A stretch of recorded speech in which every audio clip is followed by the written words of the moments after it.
What's up, guys? It's Gary with Fresh from the Farm Fungi here in Denver, Colorado, and today I wanted to do a 2-month update on our Morel patch. So I'm super surprised about the growth, and I'll just get right into it. So this is our patch here from the blonde morels that we planted in October, and it's December 9th today, and it's supposed to get into a deep freeze for the next week or so. So one of the triggers for forming sclerotia is to create an anaerobic environment for the morels below the surface. So usually that will happen in a floodplain, but I'm just going to use the hose here and drench this patch. So I just wanted to show some observations. You can see some of the mycelium from the spawn is starting to appear in the grass. None of this grass is here when I planted the mycelium, so I'm really impressed with how this grass grew, and I'm actually going to be taking this tarp off for the winter. And the patch that I didn't plant any grass looks very dry in comparison. I've got another bag here that I'm gonna slice open and lay on top, just like how I have this one. So you can see the sclerotia on the bag right here. It's like really hard. It's a hard nodule, and you know, ideally I think that we'll see some sclerotia starting to form at the bases outside of where this bag is. So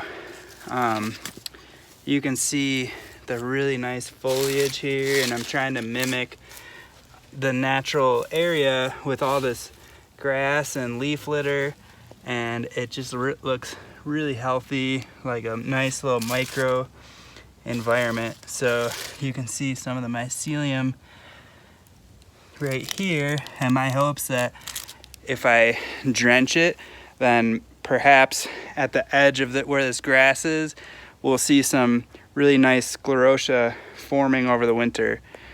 All right, so that's my update, and I'll just go ahead and plant this one, and I'm gonna move the plastic over this area because it's very dry, and I don't see the same kind of mycelium that I'm seeing here. So I feel like the plastic was a really big help. All right, guys, so I'm really just gonna soak this in so it gets one last drench before it freezes, and then I'm just gonna let the grass do its thing over the winter.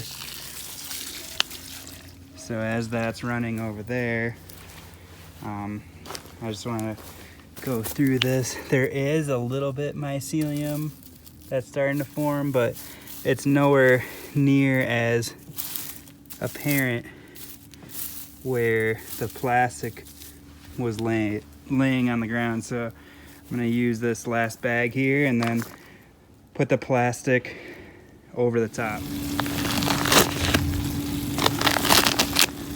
So I'm just going to cut this X, and then hopefully the mycelium will come out of this area and spread in the surrounding area. Put the cut side down, and you can even see a little sclerotia that's forming here. It's like a little hard nodule, so that's a good sign. So now I'm just gonna lay this plastic back over, or actually I'm gonna let this area get a little wet too, but you can see definitely got a nice sized puddle going here.